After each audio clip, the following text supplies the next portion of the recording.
اور وہ تاریکی شب میں، اور ان کو پتہ ہی نہیں ہوتا تھا کہ یہ ہمیں ضرورت کی چیزیں کون دے کے جاتا ہے۔ 21 رمضان کو امیر المومنین کی شہادت کے بعد پتہ چلا کہ یہ تاریکی شب میں جا کے ان کی مدد کرنے والے وہ حضرت علی علیہ السلام تھے۔ امام زین العابدین کے بارے میں بھی ہے کہ جب امام محمد باقر آپ کو غسل دینے لگے تو وہ ایک بیر غرس ہے، مدینہ میں موجود ہے، ہم وہاں ہر سال لوگوں کو لے جاتے ہیں، اور اس کا پانی انتہائی میٹھا لذیذ ہے۔ اس بیر غرس سے امام محمد باقر امام زین العابدین کو غسل دے رہے تھے۔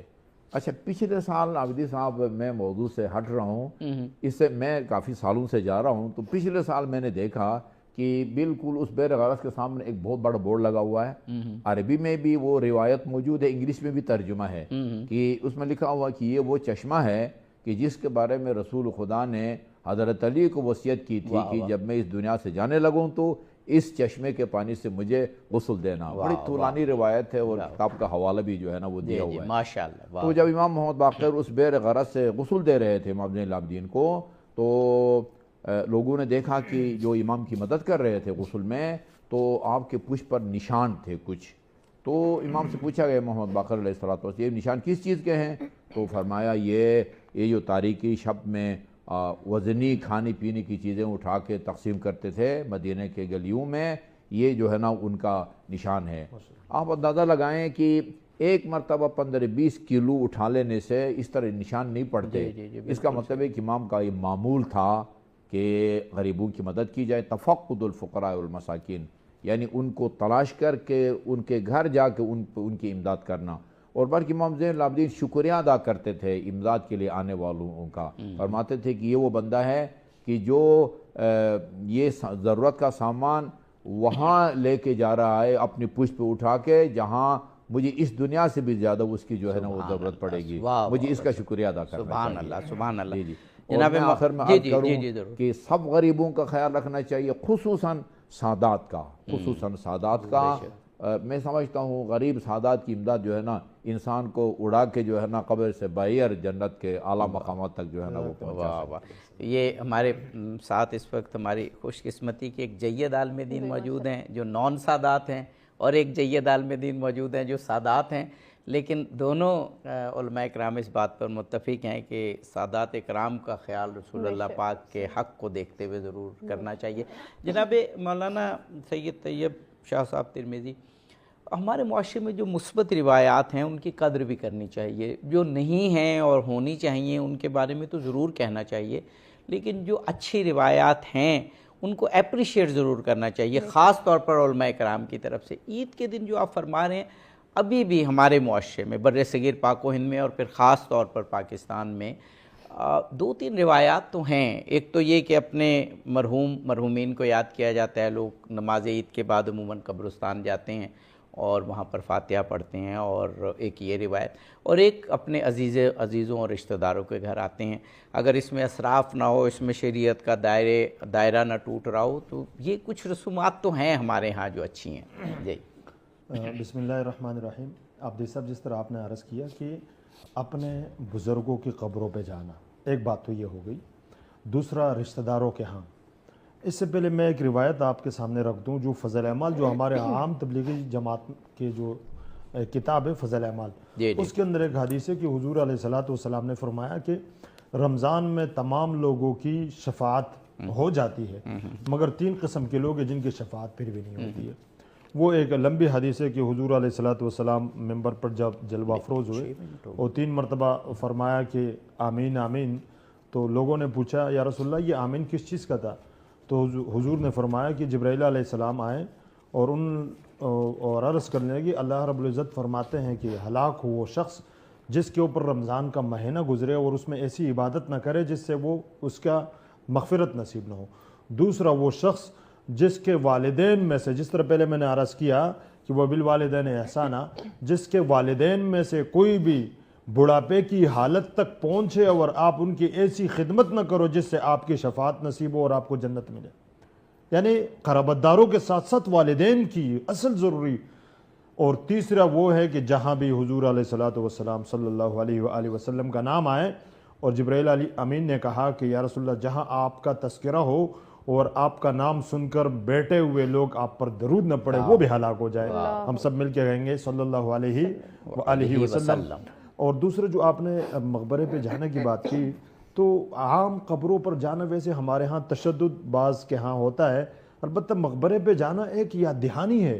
اور دوسری بات یہ ہے کہ بھئی لوگوں کا یہ جو ہمارے بزرگ گئے ہوئے کیا پتہ ان کی قبریں کس حالت میں ہیں, ہمارے لیے کماتے اور پھر ان کے لیے دعا کرتے ہیں, ان کے لیے دعا کرتے ہیں, اور یہ ہمارے اپنے لیے بھی کہ ایک دن ہم نے یہاں آنا ہے, اس کے لیے بڑی ضروری بات ہے. الحمدللہ میں تو خود جاتا ہوں, ہمارے پورے علاقے والے, البتہ بعض اس وقت جو سختی ہے ناصبیت کے ہاں تو وہ کوشش کرتے ہیں, لیکن جس طرح ہم حضور کے مزار پہ جاتے ہیں اس طرح یہاں بھی جاتے ہیں. یہ بہت کچھ آغا صاحب جو سوال ادھر کیا ہے, وہاں جو ہمارے گائیڈ تھے انہوں نے بتایا کہ دیکھیں یہ جگہ ہے جہاں نہیں یا بلال, میرا خیال ہے مسجد بلال, جہاں عید کی نماز عیدگاہ کے طور پہ پڑھایا کرتے تھے, مدینے سے باہر تھا اس وقت, اب تو مسجد نبی کے بالکل سامنے. تو وہاں ان مولانا صاحب نے کیا خوبصورت بات کی, ہمیں وہ منظر یاد دلا دیا کہ انہوں نے کہا دیکھیں وہ سامنے مسجد ہے, وہاں پر مسجد بن گئی ہے جہاں رسول اللہ اس وقت کھلے میدان میں نماز پڑھاتے تھے, اور یہی وہ جگہ ہے جب باہر نکلتے تھے اور ارد گرد عید کے دن آپ امام حسن امام حسین علیہ السلام کو کاندھوں پہ اٹھا لیتے تھے, اور صحابہ کرام کہتے تھے کہ کیا خوبصورت سواری ہے, اور آپ کہتے تھے کیا خوبصورت سوار ہیں. ہم نے یہ واقعہ ہمیشہ عید کے جو قرب میں یا عید کے حوالے سے سنا, تو جیسے مولانا صاحب بھی کہہ رہے تھے کہ اہل بیت علیہ السلام سے محبت بھی عید کے دنوں میں تر و تازہ ہو جاتی ہے ایسے واقعات سن کے. جی اس میں کوئی شک نہیں ہے عبدی صاحب کہ یہ جو دعا یہ قنوت ہے اس کے اندر خصوصیت کے ساتھ جو ہے نا وہ اہل بیت کا ذکر ہے, جو ہم عید میں پڑھتے ہیں, والعظم واہل الجود والجبروت اس کے اندر ہے. اور اس کے اندر ہمارے فقہاء نے روایات کی روشنی میں یہ لکھا ہے کہ عید کی نماز میں باضابطہ طور پر اہل بیت کے فضائل بیان کیے جائیں, حتیٰ یہاں تک ان کے مصائب کا بھی ذکر ہے. بے شک عید کا دن ہو لیکن ان پر جو مظالم ہوئے ہیں اس کا بھی جو ہے اس میں تذکرہ ہونا چاہیے. یہ ہمارے یعنی نماز عید کے خطبے میں اہل بیت کی شان اور ان کی جو مظلومیت کے واقعات ہیں ان کو بیان ہونا چاہیے. تو عابدی صاحب میں نے ابھی بہت کوشش کی کہ میں اس واقعے کو فی الحال بیان نہ کروں بلکہ روایت کو, لیکن میرے خیال میں بہت ہی اہم ہے. اور یہ رسول کریم صلی اللہ علیہ وسلم کی حدیث ہے کہ لا يتکرم الرجل بکلمۃ حق اخذت بها الا وله اجر من عمل بها. جو آدمی کسی کار خیر کی دعوت دیتا ہے اور لوگ اس کار خیر پر عمل کریں تو اس سے کار خیر کو بیان کرنے والے کو اتنا اجر ملتا ہے جتنا سن کے عمل کرنے والوں کو جو ہے ملتا ہے. اس لالچ میں اس کو بیان کرنے لگا ہوں. ضرور, ہمارے پاس وقفے سے قبل 3 منٹ اور میرے خیال میں ایک شخص جو ہے وہ میں سادات کی مدد کی بات کر رہا تھا. اس تقریباً ہر سال حج کے لیے جاتا تھا وہ بندہ نا, غالباً علی ابن یقین تھے. تو ایک سال اس کی سواری جس پر سوار ہو کے جاتا تھا وہ مر گئی. وہ سواری کے پیسے لے کے جا رہا تھا جہاں پر یہ اونٹ یا اس زمانے میں گھوڑے جو بھی سواری کے طور پر استعمال ہوتی تھی. راستے میں اس نے شاہ صاحب دیکھا کہ وہ ایک کوڑے کے اوپر جو ہے نا مرغی مری پڑی ہے, اور اس کے سامنے ایک برقپوش خاتون اس کو جا کے اٹھاتی ہے اور دیوار کے ساتھ بیٹھ کے اس کی صفائی شروع کر دیتی ہے.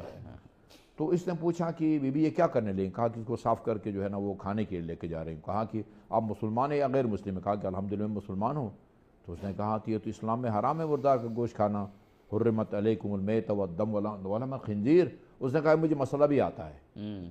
اس کا تجسس بڑھ گیا اور کہا کہ مجھے رات بتائیں کہ آپ مسلمان بھی ہیں اور آپ کو پتہ بھی ہے کہ مردار کا گوشت حرام ہے تو کیوں کھانے پر مجبور ہیں؟ کہا کہ میں ایک بیوہ سیدانی ہوں اور میری 3 بیٹیاں ہیں. ہمارے دن فاقوں کا آج 3را دن ہے.